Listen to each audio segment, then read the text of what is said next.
My love for Tyler Perry is sincere, it's real.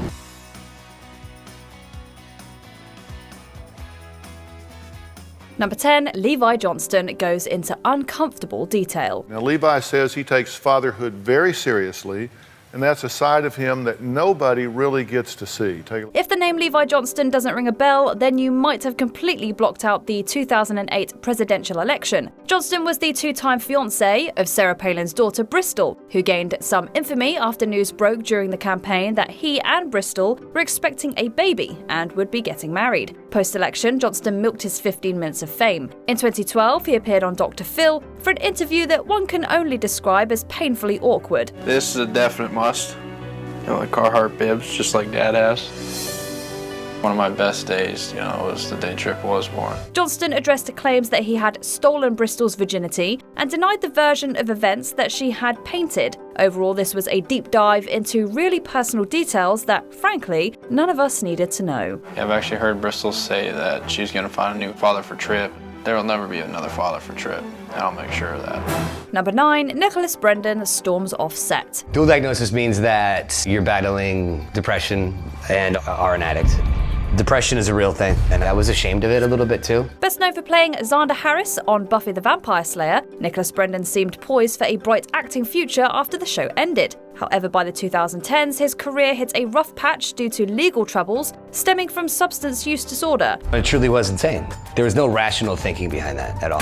Pretty much all these arrests were related to sleeping pills and alcohol. In 2015, Brendon went on Dr. Phil to discuss his experience, but the interview took an unexpected turn. Rather than try to raise awareness about alcohol use disorder, Dr. Phil seemed intent on shaming the actor. The tense exchange lasted all of 4 minutes before Brendon decided he had had enough and stormed off the set. You were at a bar last night. We're done. I'm not doing this. And Thank you, though. Thank you. He, however, returned to the show a few months later after spending time in a rehab facility. Number 8, Eric Roberts' testiness. We discussed that we leave out Julia and Emma because they have lives that they didn't ask to be on the Dr. Phil show. Oscar-nominated actor Eric Roberts may not be the most recognizable face in Hollywood, despite starring in more films than most. However, his family connections are quite famous. His sister Julia and daughter Emma. Nevertheless, Roberts hasn't always had the best relationship with them over the years. You did take the opportunity in the book to publicly apologize to your sister Julia for saying, if it wasn't for me, there would be no Julia Roberts. Why do you think you said that? By the time of his 2012 interview on Dr. Phil, though, things had improved, and he wanted to avoid discussing them to keep it that way. But after he objected to Dr. Phil bringing the two ladies up, Roberts' wife Eliza stepped in to call him out for being testy. I worry when he's just like that in the world. I get very, very worried. The entire response, treating Roberts like a child and referring to him like he wasn't seated right beside her, felt both bizarre and patronizing. Number 7, the exploitation of Shelley Duvall. Sometimes celebrity interviews on Dr. Phil can be strange. Other times they're just downright problematic. Case in point, the late Shelley Duvall. In 2016, after years away from the public eye, Duvall appeared on The Show, revealing signs of mental illness. I knew Robin and I was sorry when he died. That was a sad day. I don't think he's dead. Yeah, you don't think he's dead? No. One would expect Dr. Phil, as a psychologist, to address the problem and provide meaningful help. Instead, he seemed more focused on Duvall's bizarre claims, in a way that felt exploitative and deeply uncomfortable to watch. You think this is happening to other people too? That's how they scared the blonde lady. That's who? The blonde lady that works for you. Sarah? The host was rightfully criticized by many in the industry, but he has expressed no regrets about the interview. In fact, it turns out that he even considered bringing Duvall back on the show, but thankfully she declined the invitation. We worked with her family.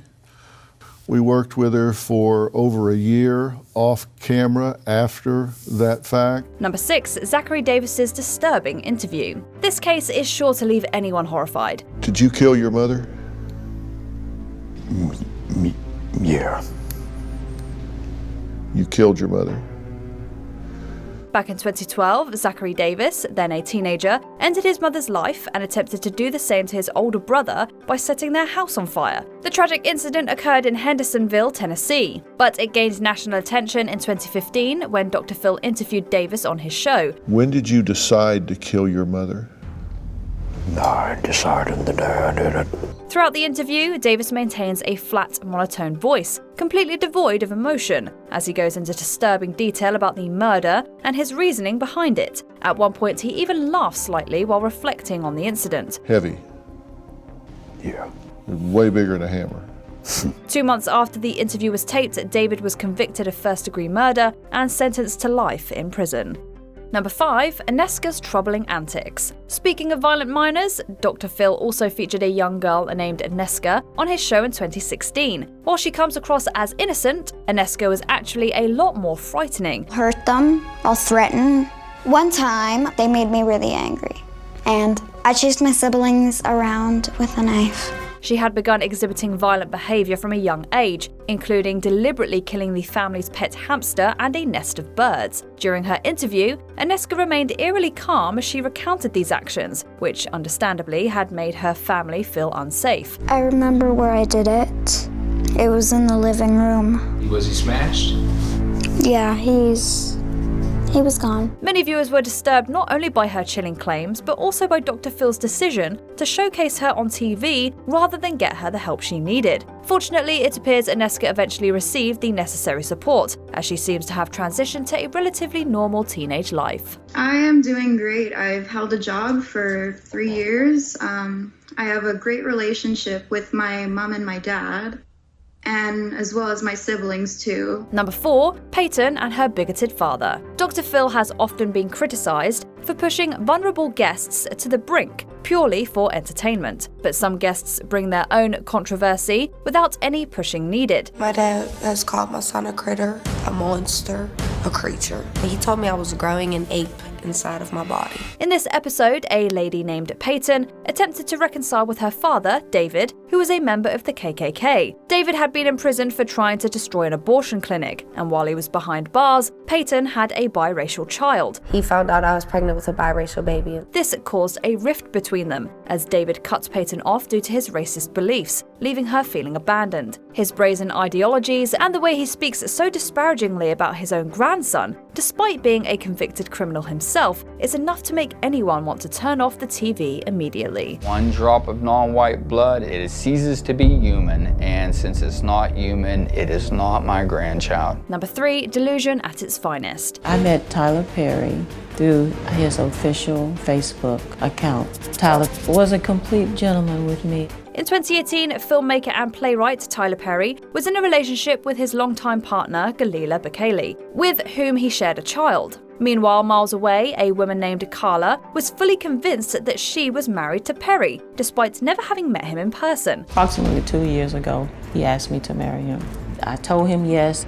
It makes me ecstatic just knowing that I am the wife of Tyler Perry. Concerned for her well-being, Carla's daughters brought her to Dr. Phil after she had been scammed of nearly $100,000 by someone pretending to be Perry online. Yet absolutely nothing could shake Carla's belief that she hadn't fallen for an imposter. She believed that she was the mother of Perry's child, despite acknowledging that she never donated her eggs. I don't know how that would be possible. I didn't donate any eggs to a clinic. The blood that runs through that child's veins is mine.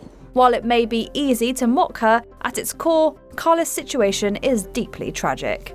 Number 2, toxic workplace allegations. Ellen DeGeneres was not the only daytime talk show host to face allegations of fostering a toxic workplace. In 2022, she was joined by Dr. Phil. A dozen current and former employees have come forward alleging toxic workplace behavior on the set of Dr. Phil. Several current and former employees of his show claimed that they had experienced a hostile environment, rife with fear, intimidation, and racism. Although fingers were not pointed directly at the host, staffers named the executive producer and implied that Dr. Phil was aware of the issues. Executive producer Carla Pennington screamed, swore, and suggested she would fire people in the show's control room, with one employee saying it was traumatizing. It was the worst hour of your life. They also claimed producers encouraged them to exploit the guests in their worst moments and discouraged them from booking people of color. Although Dr. Phil and the producers vehemently denied the allegations, the controversy may have contributed to the show getting cancelled about a year later. I've been very blessed. I think 20 years, who gets to do that? And I really look at it with great humility. Number 1, the Turnabout Ranch controversy. We think it is long overdue for Turnabout Ranch to be held accountable for what happened to Hannah when she was there. One of the most frequent types of guests on Dr. Phil are troubled teens, perhaps the most infamous being Danielle Bregoli. If you're wondering how the show helps these teens afterwards, the answer is often sending them to the Turnabout Ranch, an isolated clinic in Utah, to sort out their issues. And she says while she was at the ranch, she was not properly protected. At the ranch, I was alone and isolated from all of my family. However, in 2021, Hannah Archuleta, a former guest, alleged that she was assaulted by a staff member at the ranch and sued Dr. Phil for pressuring her parents to send her there. Bregoli later backed up these claims in a shocking video, alleging that she had a similar experience at the facility. They had no problem holding kids down, which is against the law. You're not supposed to touch the kids, but they had no problem doing that. These allegations were denied by the Turnabout Ranch, and Archuleta's lawsuit was ultimately dismissed in 2022. What is the one moment on Dr. Phil that left you shaking your head? Share it with us in the comments below. Is the president trying to get to you? The president? I called the presidents for help of the United States. Did you enjoy this video? Check out these other clips from MsMojo, and be sure to subscribe and ring the bell to be notified about our latest videos.